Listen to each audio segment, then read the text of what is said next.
Bulletin में खुशामदीद। Bulletin का आगाज करें इस खबर के साथ कि स्पीकर कौमी असम्बली सरदार अयाज सादिक से deputy speaker Gilgit Baltistan assembly Malik Kifayatur Rahman ने पार्लियामेंट हाउस में मुलाकात की है, जिसमें कौमी असम्बली और गिलगित बल्तिस्तान असम्बली के दरमियान पार्लिमानी ताउन और बाहमी दिलचस्पी के उमूर पर तबादला ख्याल किया गया है।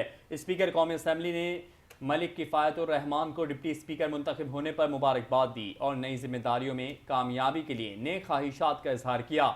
सरदार अयाज सादिक ने कहा कि कौमी असम्बली गिलगित बल्तिस्तान असम्बली के साथ पार्लिमानी रवाबित मजीद मजबूत बनाने के लिए पुरअज़्म हैं। कानून साजी और पार्लिमानी उमूर में गिलगित बल्तिस्तान असम्बली की इस्तेदाद कार बढ़ाने के लिए ताउन जारी रखा जाएगा।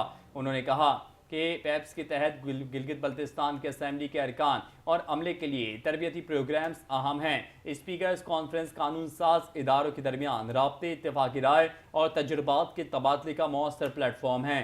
स्पीकर कौमी असम्बली ने कहा कि सीपैक खित्ते की तरक्की और खुशहाली के लिए गेम चेंजर मनसूबा है, जबकि गिलगित बल्तिस्तान मादनी वसाइल और सयाहत के शोबे में वसी इस्तेदाद रखता है। मादनी वसाइल के शोबे को जदीद खतूत पर इस्तवार करने और अवामी शमूलियत यकीनी बनाने की ज़रूरत है। सरदार अयाज सादिक ने दियामर भाषा डैम को मुल्की मईशत और समाजी तरक्की के लिए अहम मनसूबा करार दिया। Deputy speaker Gilgit Baltistan assembly Malik Kifayatur Rahman ने स्पीकर कौमी असम्बली की नेक ख्वाहिशात और ताउन पर उनका शुक्रिया अदा किया।